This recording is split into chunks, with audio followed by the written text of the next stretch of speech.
Pemerintah berencana untuk membubarkan Ormas HTI, itulah topik yang kita angkat pada malam hari ini, Gus Coy. Gitu, kalau melihat hal ini agak miris juga ya. Di satu sisi ada nasionalisme yang harus kita jaga, tapi di sisi lain kan kita harus juga tetap memberikan ruang-ruang ya kepada kegiatan-kegiatan yang bisa dikatakan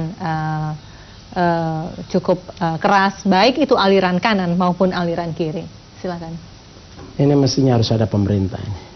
Harusnya ada perwakilan dari pemerintah. Pemerintah suka sekali untuk diundang. Dan Nasdem kan bahagia di pemerintahan, Gus Coy. Jadi suara Nasdem kan biasa didengar oleh pemerintah. Suara pemerintah juga barangkali, Gus Coy. Ya, jadi kita sudah bersepakat ideologi kita, dasar negara kita Pancasila. Kalau Anda melihatnya ideologi HTI sama sekali tidak Pancasila. Saya belum masuk situ. Jadi Pancasila. Nah, di negara Pancasila, orang kelompok masyarakat Islam dengan berbagai aliran, berbagai faham, berbagai rujukan, itu boleh berdakwah, boleh membawa misi sesuai dengan alirannya, sesuai dengan fahamnya, sesuai dengan madhabnya. Saya kira bebas sekali, ya. Luar biasa. Tetapi ketika sudah masuk, ini dugaan atau persepsi. Yang persepsi lahir dari pemahaman, tentu saja subjektif dari pemerintah, subjektif dari sebagian, kecurigaan dari masyarakat yang lain. Lalu kemudian mengatakan bahwa ini bahaya.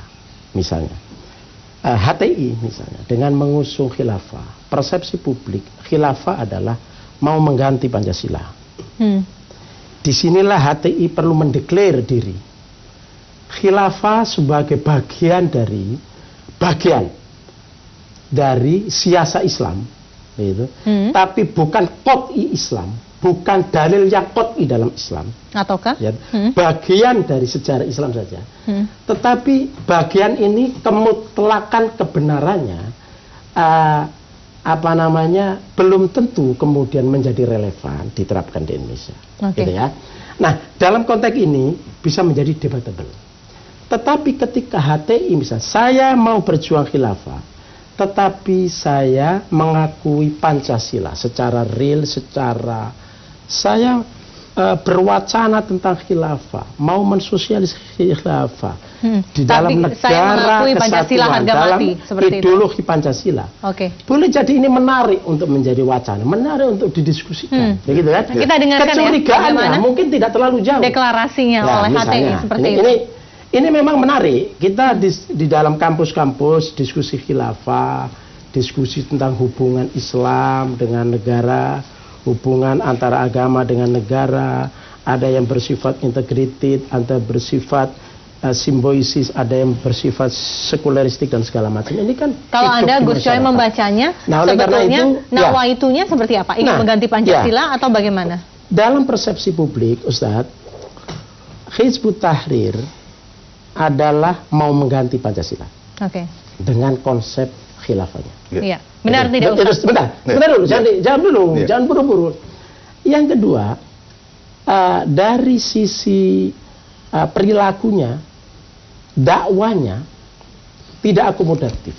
Menganggap yang lain didakwai, tetapi Hizbut Tahrir seolah tidak menjadi sasaran untuk didakwai. Contoh misalnya, Hizbut Tahrir muda, sebagian, mungkin tidak semuanya juga, menuduh Islam yang sesungguhnya sudah mengkultur di Indonesia, ikut mendirikan negeri ini, seperti NU, seperti Al-Wasliyah, seperti Syarikat Islam dan segala macam, yang mungkin biasa ziarah kubur, yang menghormati ulama, yang menghormati hari-hari kematian dan segala macam. Ini bid'ah, ini bid'ah, ini munafik, ini takfir, ini kafir dan segala macam.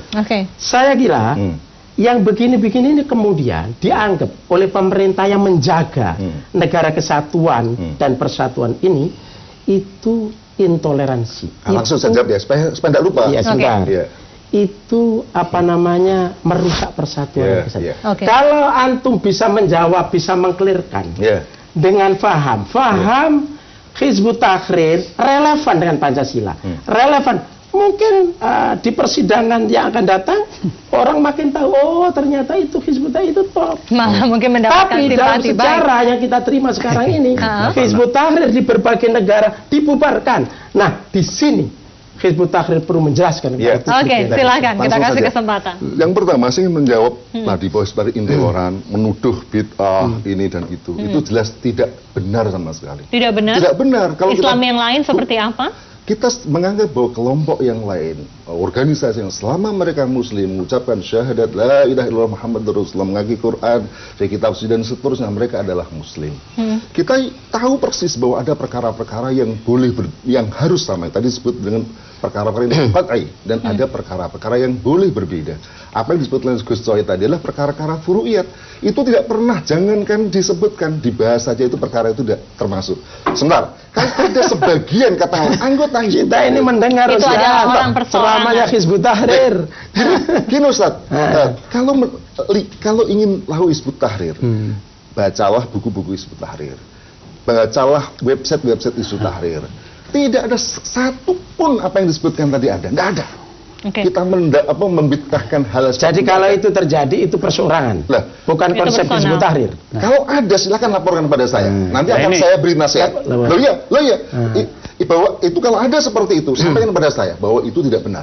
Begitu, Ustaz. Jadi artinya bahwa kita harus membedakan dong apa yang menjadi organisasi dengan apa dengan individu. Sebentar, kalau misalnya ada anggota partai Nasdem korupsi misalnya, kan tidak bisa, mau tidak dikatakan kalau begitu dia adalah partai yang membolehkan korupsi. Kan begitu dong, harus adil melihatnya. Mengenai Pancasila. Nah, mengenai Pancasila begini, saya ingin jawab.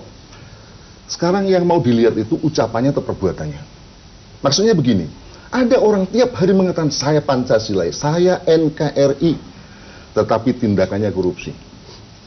Kalau dia menjadi pejabat, melakukan pungli, menjual aset-aset negara, Freeport yang menjadi milik umat, tambang emas itu diberikan kepada Amerika, kita hanya mendapatkan 1,5% saja.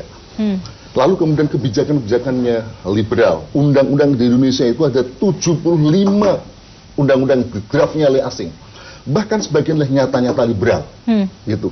Pertanyaannya, apakah kita masih percaya dia mengatakan Pancasila, tapi tindakannya bertentangan dengan Pancasila? Ini berbeda Ustadz. Bisakah Anda klarifikasi di sini bahwa HTI sampai kapanpun tidak akan mengganti ideologi tunggal kita Pancasila? Saya ingin sampaikan bahwa jadi perlu kaulan kitaban wa fi'lan. Nah, sekarang saya katakan tadi, sebab itu sudah menjadi tuduhan politik. Gitu. Orang jangan kemudian perlu dikelirkan. Jangan kemudian itu menjadi tuduhan yang sangat mudah untuk mengancam yang lain, gitu loh. Ini masa kita, makanya antum ada kesempatan di ruang publik ini. Sekarang antum punya kesempatan untuk klarifikasi, tabayun, itu penting. Dan sudah jelas, gitu loh. Hizbut Tahrir menginginkan Islam. Perkaranya apakah salah? Apakah bertentangan dengan Islam? Di mana letaknya? Kalau tadi disebut tentang khilafah. Khilafah itu jelas bagian dari Islam. Cek itu dalam kitab-kitab fikih. Bahkan ada apa yang dikatakan Imam Alauddin, Alauddin Al-Kasani mengatakan wali anna nasbal imami a'dham fardun, bila khilafi baina ahlil haqqi wala ibrata bi khilafi ba'dil qadariyah. Intinya yakni sahabati radhiyallahu anhum, karena mengangkat imam yang azam adalah fardu, dan itu tidak ada perbedaan di kalangan para ahlul haq. Tidak dianggap lagi pendapat sebagian kita harus break disebabkan ijma para sahabat. Kita harus break dulu, tapi sebelum break Ustaz, ini bisa dibantah. Sebentar. Gus Coy, sebelum masalah furu, bukan masalah qati. Itu juga nggak cocok di Indonesia, negara Pancasila. Khilafah bagaimana? Nggak apa-apa. Ketemunya di menyampaikan. Khalifahnya siapa? Khalifahnya lewat demokrasi. Saya harus break, tapi sebelum break, Ustadz singkat saja. Ingin mengganti Pancasila dan Undang-Undang Dasar 45 tidak sih? Itu pertanyaan tadi saya katakan pertanyaan politis sebenarnya. Gitu. Ya atau tidak? Lihatlah apa yang kita lakukan. Apakah ada yang bertentangan dengan Hizbut Tahrir? Jadi HTI tidak akan pernah mengganti Pancasila dan Undang-Undang Dasar 45. Kalau misalnya kita disebut katakanlah melanggar Pancasila, maka kita Hizbut Tahrir itu menghormati, taat kepada hukum yang berlaku. Tapi persoalannya adalah apakah kemudian kita melemparkan wacana itu dilarang? Gus Coy sekarang menjadi partai Nasdem. Apakah pernah ada partai Nasdem kalau nggak ada reformasi? hanya 3 partai. Pada saat Orde Baru dulu, itu ya 3 partai. Lalu kemudian dilemparlah wacana bahwa ternyata tidak cukup dengan 3 partai. Lalu kemudian terjadilah perubahan undang-undang. Jadi intinya kita harus break lagi dan kita akan Pancasila gimana tadi? tetaplah bersama kami.